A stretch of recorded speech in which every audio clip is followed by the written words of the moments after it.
ஆண்டவர் சொல்லுகிறார், உன் தேவனாயிருக்கிற கர்த்தராகிய நான் உன் வலது கையை பிடித்து பயப்படாதே, நான் உனக்கு துணை நிற்கிறேன் என்று சொல்லுகிறேன். ஆண்டவர் சொல்லுகிறார், என் மகனே, என் மகளே, உன் தேவனாகிய கர்த்தர் நான் உனக்கு சொல்லுகிறேன், பயப்படாத. உன் வலது கையை நான் பிடித்து நான் உனக்கு துணை நிற்கிறேன் என்று சொல்லுகிறேன். இவ்வளோ அற்புதமான ஒரு வாக்குத்தத்தம். இந்த வாக்குத்தத்தத்திற்காக ஆண்டவருக்கு ஸ்தோத்திரம். கர்த்தர் சொல்றார், தனிப்பட்ட முறையில் ஓரிரு பார்த்து நீ பயப்படாதே, நான் உனக்கு துணை நிற்கிறேன். எவ்வளோ பெரிய சந்தோஷம். ஆண்டவர் நமக்கு துணை நிற்பதில்லை. ஆண்டவர் சொல்லுகிற இந்த காரியத்தில் 3 காரியத்தை நீங்கள் நினைவில் கொள்ளணும். முதலாவது ஆண்டவர் சொல்லுகிறார், பயப்படாதே, ஃபியர் நாட். பயப்படுகிற காரியங்கள் நம்ம சுற்றிலும் நடந்து கொண்டே இருக்கிறதை நம்ம பார்க்கிறோம். இது ஆண்டவருடைய வருகையின் காலம், கடைசி காலம். கேள்விப்படுகிற சம்பவங்கள் எல்லாம் பயத்தை கொடுக்கிற மாதிரி தான் நம்ம பார்த்து கொண்டே இருக்கிறோம். எந்த தேசத்திலையுமே மக்கள் மத்தியிலே ஒரு பயப்படுகிற சூழ்நிலை உருவாகி கொண்டு வருகிறதை பார்க்கிறோம். ஒரு பக்கம் பாருங்கள், பூமி அதிர்ச்சி, அதனால் உண்டான சேதங்கள், பாதிப்புகள். இன்னொரு பக்கத்தில் வெள்ளத்தினால் உண்டான சேதம், பாதிப்பு. கடந்த மாதத்தில் மாத்திரம் இந்த மாதிரி பாதிப்புகள். சூறாவளி காற்றினாலே உண்டான பாதிப்புகள், இயற்கை அழிவுகளினாலே, மண் சரிவுகளினால் வீடுகள் புதைந்து போன சம்பவங்கள், இப்படி ஏராளமாய் நம்ம கேள்விப்பட்டு கொண்டே இருக்கிறோம். அது இல்லாதபடி மறுபடியும் ஒரு கொள்ள நோய், COVID-19 விட கொடூரமான ஒரு கொள்ள நோய் வரப்போகிறது என்று அந்த சம்பந்தப்பட்ட அந்த அதிகாரி அமெரிக்கா தேசத்தில் இருக்கிற அவரே அறிவிக்கிறதே அந்த செய்திகள் பரவி கொண்டிருக்கிறது. இப்படி பயப்படுத்துகிற செய்திகள் வந்து கொண்டிருக்கிறது. அது உலக அளவில், நம்ம வாழ்கிற தேசிய அளவில். தனிப்பட்ட முறையில் உங்கள் வாழ்க்கையில், உங்கள் வீட்டுக்குள்ளே, வேலை செய்கிற இடத்துல, படிக்கிற இடத்துல, நீங்கள் பிஸ்னஸ் பண்ணுற இடத்துல, ஊழியம் செய்கிற இடத்துல பயப்படுத்துகிற சூழ்நிலைகள், பயப்படுகிற காரியங்கள். ஒரு வியாதி வந்துட்டால் அது என்னமோ ஆகுமோ, எப்படி ஆகுமோ என்ற பயத்தை கொண்டு வருகிறது. ஒரு சூழ்நிலையில் உண்டாகிற மாற்றம் எப்படி ஆகுமோ, என்ன ஆகிவிடுமோ என்ற பயத்தை கொண்டு வருகிறது. அது மாதிரி தான் வேலை செய்கிற இடத்துல வர பிரச்சனை, குடும்பத்துக்குள்ளே உண்டாகிற சில பிரச்சனைகள், எதிர்காலத்தை குறித்தும் அதனுடைய முடிவை குறித்து உண்டாகிற பயம். இந்த மாதிரி எப்பொழுதுமே நம்ம பயத்தில் இருக்க முடியாத காரியங்கள் தான் நம்ம சுற்றிலும் நடக்கிறது. ஆனால் ஆண்டவர் சொல்கிறார், பயப்படாத, இது கடைசி காலம். பயப்படுகிற காரியங்கள் தான் எங்கே நடந்து கொண்டே இருக்கும். பயப்படுத்துகிற சம்பவங்கள் நடந்து கொண்டே தான் இருக்கும். ஆனால் நீ பயப்படாத. அது ஆண்டவர் சொல்லுவது. என் மகனே நீ பயப்படாத, என் மகளே நீ பயப்படாதே என்று தான் ஆண்டவர் சொல்ல. பயப்படுற காரியம் நடக்கும், அதை தாண்டி தான் போய் ஆகணும். கடைசி காலம் இப்படி தான் இருக்கும். தீமைகள் நிறைந்ததும், அநியாயங்கள், அக்கிரமங்கள் நிறைந்ததுமாக தான் இருக்கும். ஆனால் அதுக்கு மத்தியில் நீ பயப்படாத அப்படின்னு தான் ஆண்டவர் சொல்கிறார். பயம் வேதனை கொண்டு வரும், நம்ம ஜெபத்தை பாதிக்கும், சந்தோஷத்தை பாதிக்கும், நம்முடைய குடும்ப மகிழ்ச்சியை பாதிக்கும், ஊழியத்தை பாதிக்கும், எல்லாத்தையுமே பாதிச்சிடும். அதனால தான் அந்த பயத்தை சாத்தான் கொண்டு வந்து நம்மை முடக்கிவிட நினைக்கிறான். அதனால தான் ஆண்டவர் அடிக்கடி சொல்றார், பயப்படாத, பயப்படாத, பயப்படாத என்பதாய் நம்மை தைரியப்படுத்துகிறார். பயப்படுகிற காரியங்கள் வரும், இந்த மாதத்திலும் வரும், அடுத்த மாதத்திலும் வரும், வாழ்நாள் முழுவதும் வரும். ஆனால் ஆண்டவர் சொல்கிறாரு, நீ பயப்படாத என்பதாக. இதுதான் கர்த்தர் நமக்கு சொல்லுகிற வார்த்தை. அந்த ஒரு வார்த்தையில் அற்புதம் நடந்துவிடும். சமீபத்தில் நான் மலேசியாவுக்கு ஊழியத்துக்கு போயிருந்தேன். அங்கே ஒரு நபரை சந்தித்தேன். ஒரு பிஸ்னஸும் செய்கிறாங்க, ஊழியமும் செய்கிறாங்க. அவங்களோடு பேசும்போது கிறிஸ்தவர் அல்லாத குடும்பத்தை சார்ந்தவர், ரொம்ப பக்தி வைராக்கியமாக இருந்து அவர் தெய்வ நம்பிக்கையை பரப்பி கொண்டிருந்த ஒரு மனிதர். அந்த மாதிரி இயேசு பற்றி சொன்ன கோபம் வந்துடும், அவங்கள தாறுமாறாக திட்டி அவமானப்படுத்தி அனுப்பிடுவார். இயேசுவையே கேவலமாக பேசியிருக்கிறார். ஆனால் ஒரு சமயம் பாருங்கள், அவருக்கு மனைவி குழந்தைகள்லாம் இருக்கிறாங்க. ஒரு விபத்து ஏற்பட்டு விட்டது. காரு விபத்து ஏற்பட்டு முதுகு ஸ்பைனல் கார்டு பாதிக்கப்பட்டு விட்டது. அங்கே தான் பெரிய சேதம், படுத்த படுக்கை. டாக்டர் சொல்லிட்டாங்க, இனிமேல் அவர் எளிமை நடக்கவே முடியாது, வாழ்நாள் முழுவதும் படுக்கையில் இருக்கணும். அதன் பிறகு வீல் சேரில் அவர் இருந்து பழகி கொள்ளணும், வேறு வழி கிடையாது. ஏன்னா ஸ்பைனல் கார்டு முற்றிலும் பாதிக்கப்பட்டு விட்டது, இனி எலும்பி நடக்க வாய்ப்பே இல்லைன்னு சொல்லிட்டாங்க. சில பிள்ளைகளாக இருக்கிறாங்க, குழந்தைகள் எல்லாமே. எதிர்காலமே பெரிய பயம், கேள்விக்குறியாகிவிட்டது. எப்படி வாழப் போகிறேன், எப்படி என் மனைவி பிள்ளைகளை காப்பாற்ற போகிறேன், எப்படி நான் என் காரியங்களை கவனிக்க போகிறேன் பயம். இனி வாழ்நாள் முழுவதும் படுக்கை தானே இப்படி இருக்கும்ல, அந்த வியாதியினால் உண்டான பயம், அவருடைய உள்ளத்தில் வேதனை. அப்போது இயேசுவை பற்றி அவருக்கு சொல்லப்பட்டார். ஆனால் இயேசுவர் நம்ப மாட்டார். இயேசுவை கேவலமாக பேசினவர். அவங்களுக்கு தெரிந்தவங்க சொல்லி பார்த்தாங்க, கேட்கலை. ஒரு நாள் ஆஸ்பத்திரியில் படுக்கையில் தன் வாழ்க்கையை நினைத்து எதிர்காலத்தை குறித்து கலங்கி பயந்து கொண்டிருக்கும்போது இயேசு அவரை சந்தித்தார். ஆஸ்பத்திரிக்குள்ளே படுக்கை அறையில் வந்து ஒரே வார்த்தை சொன்ன, பயப்படாதே, நான் உன்னோடு இருக்கிறேன். ரொம்ப ஆச்சரியமாக இருக்குல்ல, இயேசு ஆச்சரியமான ஆண்டவர். ஒரு ஆத்மாவை சந்திக்க, பாதிக்கப்பட்ட மக்களை சந்திக்கும் போது நீ என்னை திட்டினதானே, என்னை அவமானப்படுத்தினதானே அப்படிலாம் சொல்ல மாட்டார். ஆண்டு சொல்ல, பயப்படாதே, நான் உன் கூட இருக்கிறேன் அப்படின்னு சொல்லிட்டு அவர் போய்கொண்டே இருந்தார். அவர் பார்த்தார், ஒருத்தர் வந்து பயப்படாதே, நான் கூட இருக்கேன்னு சொல்கிறாருன்னு உடனே டக்குன்னு படுக்கை விட்டு எழும்பினார்.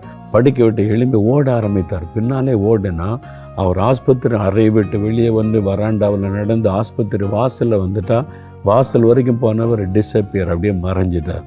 இவர் ஓடி வந்து நின்று பார்க்குறாரு. என்கிட்ட பேசினவர் இங்கே தான் வந்தார், இங்கே தான் நின்றார்னு. நர்ஸு பின்னாலே ஓடி வந்தாங்க. நீங்கள் எழும்பக்கூடாது, நீங்கள் எழும்ப முடியாது, நீ எப்படி நீங்கள் எழுப்பி நடக்கிறீங்க? டாக்டரை கூட்டிகிட்டு வந்தாங்க. அவங்களாம் ஓடி வந்து பார்த்தாங்க, நீங்கள் நடக்கவே கூடாது, நீங்கள் வந்து பாதிக்கப்பட்டவங்க. இல்லை, நான் நடக்கிறேன்னு, நல்லா தானே இருக்கிறேன், எப்படி நடந்தீங்க, உங்களால் எப்படி நடக்க முடியுதுன்னு கேட்டாங்க. ஒருத்தர் வந்தார், நீ பயப்படாத, உன்னோடு இருக்கிறேன்னு சொன்னார். அது இயேசு தான், எனக்கு தெளிவாக தெரியுது, அவரை பற்றி தான் எனக்கு சொன்னாங்க, அவரை தான் நான் நம்ப மாட்டேன் அப்படின்னு சொல்லி பேசினேன். அவரே வந்து பேசினார். எனக்கே தெரியாத நான் எப்படி எழும்பினேன்னு. அவர் பேசிட்டு போனார். அவர் பின்னாலே நான் ஓடினேன், எளிமையாக நடந்து டாக்டர் செக் பண்ணி பார்த்தா கம்ப்ளீட்லி ஹீல்டு. அவருடைய ஸ்பைனல் கார்டு கம்ப்ளீட்டாக ஹீலிங் ஆகிருந்தது. அவங்களால நம்பவே முடியல, என்ன ஆச்சு இவருக்கு. அவர் சொன்னார், இயேசு. அவர் வந்து ஒரே ஒரு வார்த்தை சொன்னார், எலும்பு சரியாகிவிட்டது, எலும்பு நடக்க ஆரம்பிச்சுட்டேன். இன்றைக்கி ஊழியம் செய்கிறார். ஒரு பக்கம் பிஸ்னஸ், இன்னொரு பக்கம் நல்ல ஊழியம் செய்கிறார். அவர் வந்து சந்தித்த போது தன்னுடைய அனுபவத்தை பகிர்ந்து கொண்டார்.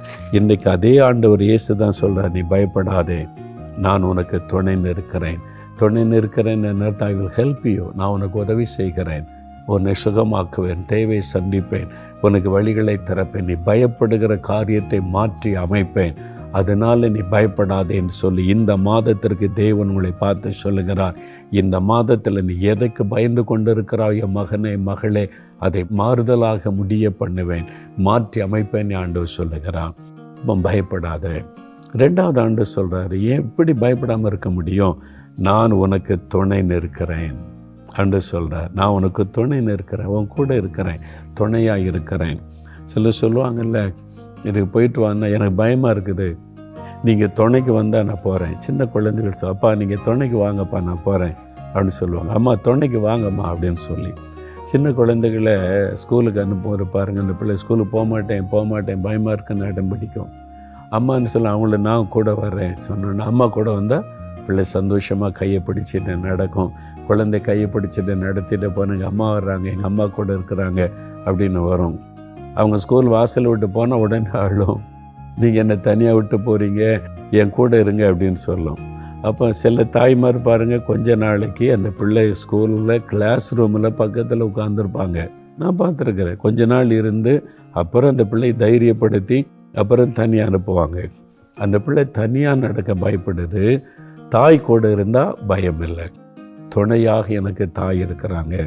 அதே மாதிரி நம்முடைய வாழ்க்கை பிரயாணத்தில் பயப்படுகிற காரியங்கள் எங்கே நடக்குது, அனுதினமும் நம்முடைய வாழ்க்கை வந்து மோதுகிறது. அப்போ நமக்கு தனிமையாக நடந்தால் பிரச்சனை, நம்ம கூட ஒருவர் இருந்தால் துணைக்கு பயம் இல்லை, கலக்கம் இல்லை. ஆண்டவர் சொல்கிறாரு, நீ பயப்படாதே, நான் உனக்கு துணை நிற்கிறேன் என்பதாக ஆண்டவர் சொல்லுகிறார். இந்த தனிமை உணர்வு, லோன்லினஸ் இருக்கு பாருங்கள், இது ரொம்ப பயங்கரமானது. ஒரு சமயம் சில ஆண்டுகளுக்கு முன்னால் நான் வந்து ஒரு டிவியில் ஒரு நிருபர் ஒருத்தர் வந்து இன்டர்வியூ பண்ணி கொண்டு இருந்தாங்க. இந்தியாவில் பிரபலமான ஒரு நபர், அவர் பிரபலமான நடிகர், உலக புகழ் பெற்றவர். உலகத்தில் பல தேசங்களில் அவருடைய பெயரை தெரியும். ஏன்னா நான் வந்து பல எகிப்து, ஜோர்டான் போன்ற பல நாடுகளுக்கு போனால் இந்தியான்னு சொன்ன உடனே அவர் பேரை சொல்லுவாங்க, நான் சந்தோஷமாக. அது மாதிரி உலகம் முழுவதும் அவருக்கு ரசிகர்கள், சினிமா துறை சார்ந்த ரசிகர்கள் இருக்கிறாங்க. பணம் குறையே இல்லை, பணம், மனைவி, குழந்தைகள் இருக்கிறாங்க, நல்ல ஃபேமிலி இருக்குது, பணம் இருக்குது, புகழ் இருக்கிறது, பிரபலமாயிட்டார், ரசிகர்கள் லட்சக்கணக்காக இருக்கிறாங்க. இது மாதிரி எல்லாமே இருக்கிறாரு. அவருடைய அனுபவத்தை எல்லாம் அந்த நிருபர் கேட்டுக்கொண்ட ஃபைனலாக ஒரு கொஸ்டின் பண்ணார்.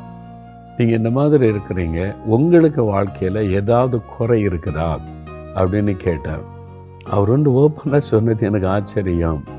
அவர் சொன்னார், ஐ ஃபீல் லோன்லினஸ், நான் தனிமையை உணர்கிறேன், அது என்னை வேதனைப்படுத்துதுன்னு சொன்னார். கேள்வி கேட்ட நிருபருக்கு ஆச்சரியம், பார்த்து கொண்டது எனக்கு ஆச்சரியம். அருமையான மனைவி இருக்காங்க, நல்ல குழந்தைகள் இருக்கிறாங்க, ரசிகர் இருக்காங்க, பணம் இருக்குது, பெயர் புகழ் பெற்றவர், பிரபலமானவங்களும் அவருக்கு நல்ல பழக்கம், அதிகாரத்தில் உள்ளவங்கெல்லாம், எப்படி அவர் லோன்லியாக இருக்கிறேன்னு சொல்கிறார். அவர் சொன்னார், ஐ ஃபீல் லோன்லினஸ், நான் தனிமை உணர்வில் கஷ்டப்படுகிறேன்னு சொன்னார். நிருபருக்கு ஆச்சரியம். அப்போ சொன்னவங்களுடைய மனைவி பிள்ளைகளாக இருக்காங்களே, அவர் என்ன சொல்கிறது, என் மனைவிக்கே தெரியும் நான் தனிமை உணர்வில் கஷ்டப்படுகிறேன் என்பது. ரொம்ப ஆச்சரியமாக இருக்குல்ல. மனைவி, பிள்ளைகள், பேர், புகழ், பணம் எல்லாம் இருக்குது, சமுதாயத்தில் பெரிய அந்தஸ்தருக்கு எப்படி லோன்லினஸ்? இதுதான் நீங்கள் கவனிக்கணும். உங்களுக்கு மனைவி இருக்கலாம், பிள்ளைகள் இருக்கலாம், ஃப்ரெண்ட்ஸ் இருக்கலாம், சொந்தங்களுக்கெல்லாம், யார் இருந்தாலும் ஒருவர் உங்கள் கூட இல்லைன்னா லோன்லினஸ் வரும். உங்கள் உங்களுக்குள் ஒருவர் வாசம் பண்ணணும். அப்போ தான் இந்த தனிமை உணர்வு மாறும். அந்த உங்களுக்குள் வாசம் பண்ணுகிற ஒரு ஆண்டவர் இருக்கிறார், அவர் தான் இயேசு. இயேசு எங்கே வாசம் பண்ண? ஞாயிற்றுக்கிழமை சர்ச்சில் போனால் சர்ச்சில் இருப்பார், மெழுகுத்தி பொருத்தி ஏதோ சிலுவை பார்த்து ஒரு ஜெபம் பண்ணிட்டு சாமி கும்பிட்டு காணிக்கு போட்டு வந்துட்டோம், பக்தியாக இருந்துட்டோம். அதெல்லாம் கிறிஸ்தவ வாழ்க்கை.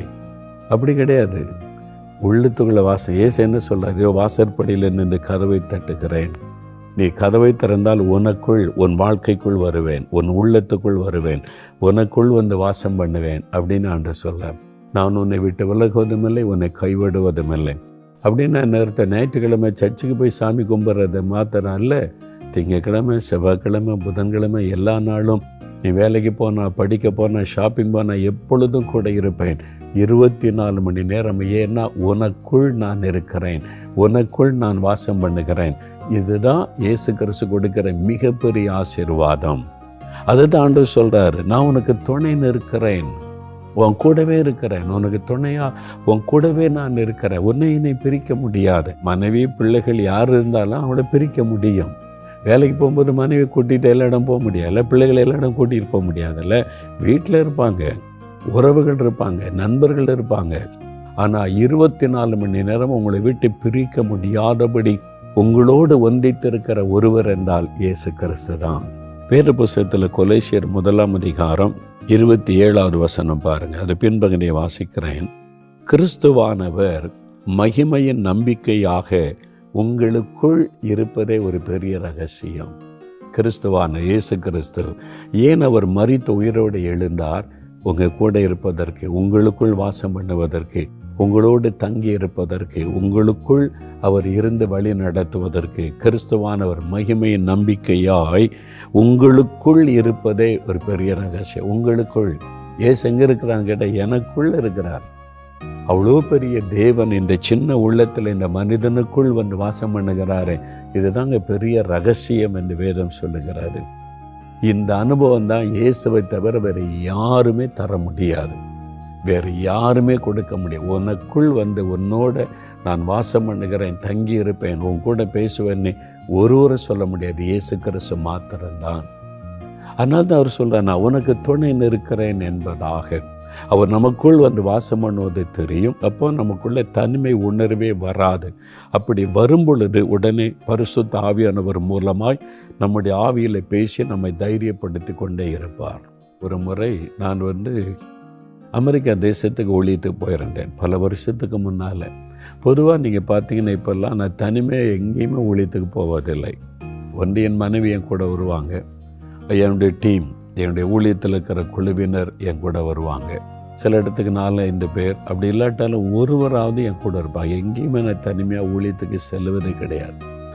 எந்த நாட்டுக்கு போனாலும் சரி என் கூட ஒருவர் இருப்பாங்க. அந்த நாட்டில் இருக்கிற சிலரும் என் கூடவே இருப்பாங்க. அது மாதிரி தான் நான் ஊழியம் செய்வது என்னுடைய பழக்கம். அந்த நாட்களில் நான் தனிமையாய் போகக்கூடிய சூழ்நிலை. அதனால் தனிமையாக தான் நான் போயிருந்தேன். எல்லாம் புது ஆட்கள், எனக்கு பழகின ஆட்கள் இல்லை, எல்லாம் புதிய ஆட்கள். நான் தங்கிட்ட ஊழியை செய்துட்டு ஒரு பட்டணத்துலேருந்து இன்னொரு பட்டணத்திற்கு அங்கே கூட்ட ஒழுங்கு செய்ததுனால பிரயாணப்பட்டு போகிறோம். காரில் போய் கொண்டு இருக்கும்போது திடீரென்று ஒரு தனிமை உணர்வு எனக்குள் வந்து விட்டார். லோன்லினஸ், யாருமே இல்லை அப்படின்ற மாதிரி. வீட்டை விட்டு தூரமாக இருக்கிறேன், என்னை நேசிக்கிறவங்க, எனக்கு துணை நிற்கிறவங்களாம் தூரமாக இருக்கிறாங்க, இவ்வளோ தூரமாக இருக்கிறேன் அப்படின்னு சொல்லி தனிமை உணர்வு எனக்குள்ளே வந்து விட்டார். வந்த உடனே அப்படியே ஒரு கலக்கம், ஒரு மன சோர்வு, அப்படியே எனக்குள்ளே ஊழியத்தெல்லாம் கேன்சல் பண்ணிட்டு ஊருக்கு திரும்பிடலாம் அப்படின்ற ஒரு உணர்வு எனக்குள்ளே வர ஆரம்பித்து விட்டார். ஆமாம், நான் ஒரு தனிமையாக இருக்கிறேன், அந்த மாதிரி உணர்வு. என் கூட ஆட்கள் இருக்காங்க, அவங்க தான் என்னை காரில் கூப்பிட்டு போகிறாங்க, பேசிக்கிட்டு வர்றாங்க, அது மாதிரி என்னை நேசிக்கிறவங்க இருக்கிறாங்க. ஆனாலும் எனக்குள்ளே ஒரு தனிமை உணர்வு. அதனால் திரும்பி போயிடலாம், ஊழியத்தெல்லாம் இது மற்றெல்லாம் கேன்சல் பண்ணிட்டு போயிடுவோம், அந்த மாதிரி எண்ணம். அப்படியே நான் சோர்ந்திருக்கும்போது திடீரென்று கர்த்தருடைய பிரசன்னம் இறங்க ஆரம்பித்தார். பரிசுத்த ஆவியானவர் எனக்குள்ளே இறங்க ஆரம்பித்தார்.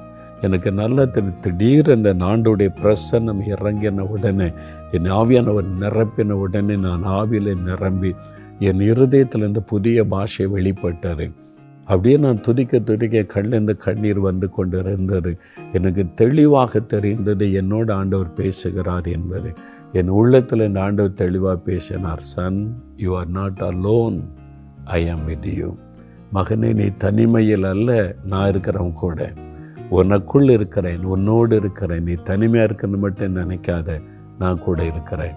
அந்த வார்த்தை அப்படியே நீ ஆறுதல் படுத்தி தைரியப்படுத்தி அந்த தனிமை உணர்வை மாற்றினது, அந்த கலக்கத்தை மாற்றினது. என் உள்ள மகிழ்ச்சியினால் பொங்கி நான் அப்படியே துதிக்க ஆரம்பித்தேன். அப்போ நான் ஆண்டவர்கிட்ட பேசினேன், என் கூட இருக்கிறேன்னு சொன்னால் இந்த நாள் கூட்டத்தில் நீங்கள் என்ன செய்வீங்க எனக்கு சொல்லுங்கள். அப்போ ஆண்டவர் சொல்ல, இந்த நாள் கூட்டத்தில் நான் இன்னும் அற்புதத்தை நான் செய்வேன், உன் கூட உனக்குள் நான் இருக்கிறேன் என்பதை நீ அறிந்து கொள்ளும்படி செய்வேன் அப்படின்னு திடப்படுத்தினார். அவ்வளோதான். அதன் பிறகு என் பிரயாணம் முழுவதில் துதித்து கொண்டே இருந்தேன். சந்தோஷம், அந்த தனிமை உணர்வு, கலக்கம், சோர்வு எல்லாம் ஓடி மறைந்து ஒரு பெரிய மகிழ்ச்சி. அந்த நாள் கூட்டத்தில் பாருங்கள், அதே மாதிரி நாங்கள் பிந்தி தான் போய் சேர்ந்தோம். ஜனங்கள் எல்லாம் வெயிட் பண்ணி கொண்டு இருந்தாங்க. ஆண்டவர் பலத்த காரியத்தை செய்தார். என்னோடு கூட எனக்குள் அவர் இருக்கிறார் என்பதை விளங்க பண்ணினார். அதே ஆண்டவர் அவங்கள பார்த்து சொல்கிறார், என் மகனே, மகளே, you are not alone, I am with you always. My daughter, you are not alone. என் மகளே, நீ தனிமையாக இருக்கிறதாக நினைக்காத, நான் உனக்குள் உன்னோடு வாசம் பண்ணி கொண்டிருக்கிறேன், உனக்குள் நான் இருக்கிறேன். You are not alone, I am with you to help you. உன் கூட இருக்கிறேன் உனக்கு உதவி செய்வதற்காக. என்ன உதவி வேணும் உனக்கு? படிப்பில், வேலையில், பிஸ்னஸில் என்ன உதவி வேணும்? What help you need? நான் இருக்கிற உனக்கு உதவி செய்ய ஆண்டவர் கேட்கிறார். என் மகனே, நான் இருக்கிறேன், நீ தனிமையில் இல்லை, நான் இருக்கிறேன் கூட, நான் ஆண்டவர் சொல்லுகிறார். எல்லாரும் இருந்து ஒரு தனிமை உணர்வு. கஷ்டப்படுறீங்கல்ல, ஆனால் இயேசு கூட இருந்துட்டா, யாருமே இல்லாட்ட கூட உங்களுக்கு தனிமை உணர்வு வராது. எங்கூட இயேசு இருக்கிறார், பெரிய தேவன் எனக்குள்ள இந்த வாசம் பண்ணுகிற மகிழ்ச்சி இருக்கும். அதுதான் ஆண்டவர் சொல்லுகிறார், நான் உனக்கு துணைன்னு இருக்கிறேன், உனக்குள் வாசம் பண்ணுகிறேன். அவர் ஏற்றுக்கொண்டு இருக்கிறீங்களா? உள்ளத்தில் இடம் கொடுத்தீங்களா? நான் இடம் கொடுத்தேன். 1972 வருஷம் ஆண்டவர் என் பாவத்தை உணர்த்தின போது, என் பாவத்தெல்லாம் மன்னிங்க, என் உள்ளத்தில் வந்து வாசம் பண்ணுங்கன்னு ஒரு ராத்திரி எல்லாம் நான் அழுது ஜெபம் பண்ணினேன். அவர் எனக்குள் வந்து வாசம் பண்ணின அனுபவத்தை நான் பெற்றுக்கொண்டேன். இயேசு உங்களுக்குள் இருக்கிறாரா? யோசித்து பாருங்கள். உங்களோடு வாசம் பண்ணுகிறாரா? பாவத்தை விட்டு மனம் திரும்பி இயேசுவை ஏற்றுக்கொண்டு இருக்கிறீங்களா? உங்களுடைய உள்ளத்தில் ஆண்டவராக, தகப்பனாய், இரட்சகராய் அப்போ அவர் கூட இருக்கிறதை உணர முடியும். அப்போ ஆண்டவர் சொல்றார், முதல்ல பயப்படாதே. ரெண்டாவது சொல்றார், நான் உனக்கு துணையாக இருக்கிறேன், நீ தனிமையில் அல்ல என்று ஆண்டவர் சொல்கிறார். மூன்றாவது ஆண்டவர் சொல்கிறார், உன் வலது கையை பிடித்து. ஆண்டவர் எப்படி நம்மளை பார்த்து சொல்கிறாரு, உன் வலது கையை பிடித்து நீ பயப்படாதே, உனக்கு துணை இருக்கிறேன் என்று சொல்லுகிறேன். அப்படின்னா என்ன அர்த்தம்? என் வலது கையை ஒருத்தர் பிடிக்கணுமானா என் பக்கத்தில் நிற்கணும். தூரத்தில் நின்று கொண்டு நான் உன் வலதுகை பிடித்து சொல்லுகிறேன்னு சொல்ல முடியாது. வலதுகை பிடிக்கதான்னு என்ன அர்த்தம்? அவர் என் பக்கத்தில் நிற்கிறார், என்னை உரசி கொண்டு நிற்கிறார், என் அருகிலே நிற்கிறார். அவர் தான் அவங்கள பார்த்து சொல்கிறார், என் மகனே, மகளே, நான் தூரத்தில் இல்லை, உன் பக்கத்தில் நிற்கிறேன். உன் கையை பிடித்து கொண்டிருக்கிற அளவு நான் நெருக்கமாக இருக்கிறேன். உன் வலது கையை பிடித்து தான் நான் உன்னோடு பேசி கொண்டிருக்கிறேன் ஆண்டவர் சொல்லுகிறார். இல்லை, ரொம்ப ஆச்சரியம் தானே. இந்த வாக்குத்தத்த வசனம் என் வாழ்க்கையில் மறக்கவே முடியாது. ஏன் தெரியும்? 1974 வருஷம் ஆண்டவர் என்னை பரிசுத்தாவினால் அபிஷேகம் பண்ணின பிறகு அவருடைய ஊழியத்திற்காக என்னை அழைத்தார். நான் பல முறை மறுத்தேன். ஒரு நாள் ஆண்டவர் நேரடியாய் வந்து சந்தித்து முகமுகமாக என்னோடு பேசினார். அரை மணி நேரம் ஆண்டவர் பேச நான் கேள்வி கேட்டதுக்கெல்லாம் அவர் பதில் சொல்லி கொண்டே இருந்தார், ஒன்னொன்றுக்கும். அப்போ நீ ஊழியத்துக்கு வரணும், நீ முழு நேரமாக ஊழியத்துக்கு அழைத்த போது எல்லா கேள்விக்கும் ஆண்டவர் பதில் சொன்னார். கடைசியில் நான் சொன்னேன், சரி ஆண்டவரை, நீங்கள் என்னை இவ்வளோ நீங்கள் அழைக்கிறீங்க, நான் வர்ற உடைய வார்த்தை கீழ்ப்படிந்து. ஆனால் ஒரு கண்டிஷன் என்னன்னு கேட்டார். நான் உங்கள் கையை பிடிச்சு நடக்க ஆரம்பித்தால் உங்களை விட்டுவிடக்கூடும். நான் ரொம்ப பலவீனம் உள்ளவன், குறைவுள்ளவன். அந்த மாதிரி பாவமும் பாடுகளும் நிறைந்த உலகத்தில் நான் ஊழியம் செய்யணும். இந்த உலகத்தின் பாவங்களை என்னை இழுத்து விடக்கூடும், பாடுகள் உம்மை விட்டு பிரித்து விடக்கூடும். அதனால் நான் உம்மை பின்பற்றி ஊழியம் செய்தால் கடைசி வரை நான் நிலை நிற்கணும். அதற்கு என் பலத்தை நான் நம்பலை. நான் உம்மை கையை பிடிச்சி நடத்து கொண்டு வந்தால் பாதியில் விட்டுட்டு ஓடிவிடக்கூடும். என்ன அவ்வளோ நான் குறைவுள்ளவன், பலவீனம் உள்ளவன். எனக்கு ஒரு வாக்கு கொடுங்க, நீங்கள் என் கையை பிடித்து கொள்ளணும். நீங்கள் என் கையை பிடிச்சிட்டா நானே நினச்சா கூட உங்களை விட்டு விலக முடியாது. உலகத்தின் இச்சைகள், ஆடம்பரங்கள், உலகத்தின் மாயை என்னை இழுக்க முடியாது. பொல்லாத மனிதர்கள், பிசாசன் கிரியைகள் உங்கள் கையிலேருந்து பறிக்க முடியாது.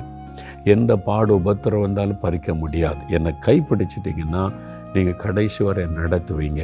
அதுக்கு எனக்கு உறுதி கூறினா நான் வர்றேன் அப்படின்னு சொன்னேன்.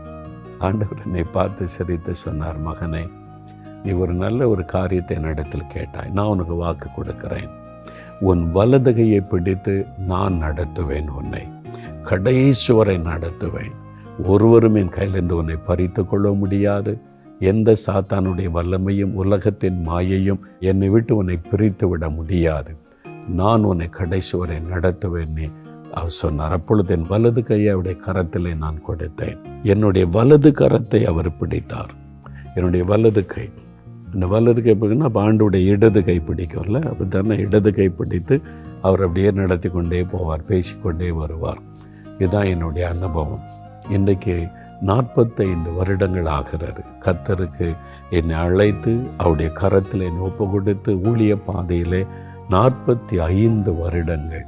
எத்தனை போராட்டம், நிந்தை, நெருக்கம், சோர்வுகள், பலவீனங்கள், குறைகள் எல்லாமே வந்தது. என் ஆவிக்குரிய வாழ்க்கையில் சோர்வுகள், சில வீழ்ச்சிகள், அது மாதிரி எல்லாமே என் வாழ்க்கையில் வந்தது. உங்களுக்கு வர்றதை விட பல மடங்கு போராட்டங்கள், சோர்வுகள் எல்லாம் வந்தது. இன்றைக்கி நிற்கிறதற்கு ஒரே ஒரு காரணம், என்னுடைய பக்தியோ, என்னுடைய பலனோ, என்னுடைய பரிசுத்தமோ, என்னுடைய சக்தியோ அல்ல. அன்றைக்கு ஆண்டவர் கொடுத்த வாக்கு தத்தம். அவர் வாக்கு தத்தம் கொடுத்தவர் உண்மை உள்ளவர். என் வலதுகை அவர் பிடிச்சிருக்கிறதுனால தான் என்னை இதுவரைக்கும் இழுத்து கொண்டு நடத்தி வந்திருக்கிறார். கடைசி வரை நடத்துவார் என்று எனக்கு தெரியும். அந்த நாளில் நான் பேசும்போது ஏசாயா 41 அதிகாரம் 8 முதல் 16 வசனத்தை உனக்கு வாக்குத்தத்தமாய் தருகிறேன் அப்படி சொல்லித்தான் உடன்படிக்கை பண்ணி என்னை ஊழியத்திற்கு என்னை இணைத்து கொண்டார். இது கர்த்தர் என்னோடு பண்ணின ஒரு உடன்படிக்கையின் வாக்கு தத்துவம். நான் என்ன ஆண்டவர் ஒப்பு கொடுத்தேன், அப்போ அவர் எனக்கு வாக்கு கொடுத்தார். நான் அடிக்கடி இந்த வாக்குத்தத்த வசனத்தை வாசித்து ஜெபிப்பதுண்டு. ஆவியானவரை ஞாபகப்படுத்துவார். நான் சோர்ந்து போகும்போது, கொஞ்சம் கலங்கும் போது நான் என்ன வாக்கு கொடுத்தேன்னு சொல்லி. அப்போ இந்த வாக்குத்தத்தம் தான் என்னை பலப்படுத்தி, தைரியப்படுத்தி நிலை நிறுத்துகிறது. அதில் பாருங்களேன், சமீப நாட்களில் திட்டுறாங்க, ஏசுகிறாங்க, பேசுகிறாங்க, என்னென்னோ பண்ணுறாங்கல்ல, அதெல்லாம் அசையாதபடி போகிறதுக்கு என்ன காரணம் தெரியுமா? அன்றைக்கே சொல்லிட்டார். 74 ஊழியத்துக்கு அழைக்கும் போது அந்த வசனம் பாருங்கள். ஏசாயா 41 அதிகாரம் 11-12 வசனத்தில் ஆண்டவர் சொன்னார், உன்மேல் எரிச்சலாய் இருக்கிற யாவரும் வெட்கி லட்சை அடைவார்கள். உன்னோடே வழக்காடுகிறவர்கள் நாசமாகி ஒன்றுமில்லாமல் போவார்கள். உன்னோடே போராடினவர்களை தேடியும் காணாதிருப்பாய். உன்னோட யுத்தம் பண்ணின மனுஷர் ஒன்றுமில்லாமல் இல் பொருள் ஆவார்கள். உன் தேவனாயிருக்கிற கர்த்தர் நான் உன் வலதுகையை பிடித்து பயப்படாதே துணை நிற்கிறேன்னு சொல்கிறேன். இது ஆண்டவர் ஞாபகப்படுத்தார். ஆரம்பத்தில் இதெல்லாம் எனக்கு ஞாபகத்தில் இல்லை. பாடுகள் உபத்திரம் நிந்த வந்த பிறகு தான் நீ சொன்னு போகாத, அன்னைக்கே நான் உனக்கு சொன்ன இதெல்லாம் வரும். அதை கவனமாக பார்த்தா தான் 4 காரியம். 1, எரிச்சலாக இருக்கிறவங்க, என் மேலே எரிச்சல் கொள்ளுகிற மக்கள் கட்டாயம் இருப்பாங்க, அதை அப்பயே சொல்கிறேன். 2வது, வழக்காடுகிறவள், உனக்கு விரோதமாக வழக்கு போடுவாங்க, வழக்கு தொடுவாங்க, வழக்காடுறவங்க இருப்பாங்க. 3வது, போராடினவர்கள், உனக்கு விரோதமாக போராடுவாங்க, உன்னை குற்றப்படுத்த, உன்னை கேவலப்படுத்த உனக்கு விரோதம் போராடுவாங்க. 4வது, யுத்தம் பண்ணுவார்கள், உனக்கு விரோதமாக யுத்தமே பண்ணுவாங்க, உன்னை அழிச்சிடணும், நிர்மலமாக்கிடணும், முடைக்கிறணும்னு சொல்லி. இப்படி 4 விதமான மக்கள், 4 விதமான போராட்டம் உனக்கு இருக்கும். இது முடிந்து விடாது, நான் சாகு வரைக்கும் இது இருக்கும். எரிச்சலாக இருக்கிறவங்க, வழக்காடுறவங்க, போராடுறவங்க, யுத்தம் பண்ணுறவங்க இருக்கத்தான் செய்வாங்க. ஒரு காலத்தில் பத்திரிக்கையில் எழுதி எரிச்சலெல்லாம் வெளிப்படுத்தினாங்க. இப்போ வீடியோவில் பேசி எரிச்சலையும் கோபத்தையும் வெளிப்படுத்தி போராடுறாங்க, யுத்தம் பண்ணுறாங்க. அவ்வளோதான் வித்தியாசம். இதெல்லாம் கர்த்தர் சொன்னதுனால இப்போ அது என்னை கலங்க பண்ணுவதில்லை, அசைப்பதும் இல்லை. ஆண்டவர் சொன்னார், எல்லாம் இக்னோர் பண்ணிட்டு போய்கிட்டே இரு. இதெல்லாம் உனக்கு முன்னாலே சொல்லிட்டேன், இப்படி தான் இருக்கும். ஊழிய பாதன்னா இப்படிப்பட்ட மக்கள்லாம் எழும்புவாங்க, உனக்கு விரோதமாக செய்வாங்க, நீ போய்கிட்டே இரு, உனக்கு நான் துணைன்னு இருக்கிறேன்னு சொன்னதுனால எதை பற்றி நாம் கலங்குவதில்லை, பயப்படுவதில்லை. ஆண்டவர் சொன்னார், நீ அதை மன்னிச்சு மறந்துட்டு போய்கிட்டே இரு. அதனால் நான் பார்ப்பதில்லை, அதில் கவனம் செலுத்துவதில்லை. சிலர் சொன்ன, ஆண்டவரே அவங்கள மன்னியும் அவங்கள ஆசீர்வதியும், நான் அவங்கள மனதார ஆசீர்வதிக்கிறேன், நீங்கள் சொல்லாத ஒன்று எனக்கு வரல, இதெல்லாம் நீங்கள் எனக்கு ஏற்கனவே 45 வருஷத்துக்கு முன்னாலே சொல்லிட்டீங்க, அதுதான் இப்போ நடந்துக்கிட்டு இருக்குது, கர்த்தருக்கு ஸ்தோத்திரம் அப்படின்னு போய்கிட்டே இருப்பேன். எனக்கு நீங்கள் துணை நிற்கிறீங்க போதும் ஆண்டவரே என்னை. இதுதான் வாழ்க்கை. உங்கள் வாழ்க்கையிலும் இருக்கும். நீங்கள் வேலை செய்கிற இடத்துல, நீங்கள் உங்கள் வீட்டுக்குள்ளே எரிச்சல் உள்ளவங்க இருப்பாங்க. வேலை செய்கிற இடத்துல, பிஸ்னஸ் செய்கிற இடத்துல, ஊழியம் செய்கிற இடத்துல உங்கள் மேலே எரிச்சல் உள்ளவங்க இருப்பாங்க. உங்களுக்கு கூட வழக்காடுறவங்க இருப்பாங்க, உங்களை குற்றப்படுத்துகிறவங்க இருப்பாங்க, உங்களை முடக்குன்னு நினைக்கிறவங்க இருப்பாங்க, உங்களுக்கு ரொம்ப பில்லிசனை செய்கிறவங்க இருப்பாங்க. இதெல்லாம் இருக்கும். இதெல்லாம் தவிர்க்க முடியாது. ஏன்னா நம்ம வாழ்கிற உலகம் அப்படிப்பட்ட உலகம். ஆனால் ஒன்றே ஒன்று, இயேசு துணை நிற்பார். அவர் துணை நின்றுட்டா இது ஒன்றுமே உங்களை அசைக்காது. சும்மா கத்துவாங்க, பேசுவாங்க, செய்வாங்க, எல்லாமே இருக்கும். ஒன்று உங்களை அசைக்காது. நீங்கள் போய்கிட்டே இருப்பீங்க, ஆசீர்வாதமாக இருந்துக்கிட்டே இருப்பீங்க. அதை தாண்ட சொல்கிறார், பயப்படாதே மகளே, பயப்படாதே மகனே, நான் உன் வலதுகையை பிடித்து நான் உனக்கு துணை நிற்கிறேன் என்று சொல்லுகிறேன்னு சொல்கிறார். அதனால் இந்த மாதம் மாத்திரம் இல்லை, வாழ்நாள் முழுவதும் இயேசு உங்களுக்கு துணை நிற்பார். உங்கள் கையை அவருடைய கரத்தில் கொடுக்கணும். அதுக்கு ஆயத்தமா? உங்கள் இஷ்டப்படி நீங்கள் போக முடியாது. அதுக்கு ஆயத்தன்னா உங்களுடைய கரத்தை கையில் கொடுங்க. நீங்கள் கொடுத்துட்டிங்கன்னா அவர் தன்னுடைய கரத்தினால் உங்களுடைய வலது கரத்தை பிடிப்பார். அதுக்கு பிறகு அவருக்கு சித்தமானபடி, அவர் விரும்புகிறபடி தான் உங்களை நடத்துவார். உங்களுடைய வேலையில், குடும்பத்தில், பிஸ்னஸில், ஊழியத்தில், எதுனாலும் உங்கள் இஷ்டப்படி எதுவும் செய்ய முடியாது. அவர் விரும்புகிற பாதையில் நடத்துவார். அதுக்கு ஒப்பு கொடுக்குறீங்களா? அவனை வலது கரத்தை உயர்த்தி ஆண்டவர் கையில் ஒப்பு கொடுங்க. அவர் தன் தழும்புள்ள கரத்தினால் உங்களை பிடிப்பார். இந்த வாக்குத்தத்தை எனக்குரிய விசுவாசிங்க, ஸ்தோத்திரம் பண்ணுங்க, ஜெபிங்க. நாம் ஜெபிக்கலாம். அப்படியே கண்களை மூடி, மகனே மகளே, நீ பயப்படாதே, நான் உனக்கு துணை நிற்கிறேன் என்று சொல்லுகிறவர் உங்கள் பக்கத்தில் நிற்கிறார். உன் வலதுகையை பிடித்து நான் உனக்கு துணை நிற்கிறேன் என்று சொல்கிறேன். உன்னுடைய வலது கரத்தை அவருடைய கரத்தில் கொடுங்க, கரத்தில் கொடுங்க. இயேசுவே, என் உள்ளத்தில் வாங்க, எனக்குள்ளே வாசம் பண்ணுங்க, எனக்குள் தங்கி இருங்க, என் கரத்தை நீங்கள் பிடித்து நடத்துங்க. இனி நான் எதுக்கும் பயப்படக்கூடாது, கலங்கக்கூடாது, தைரியமாய் முன்னேறி செல்ல என்னை வழி நடத்துங்கன்னு ஒப்பு கொடுங்க.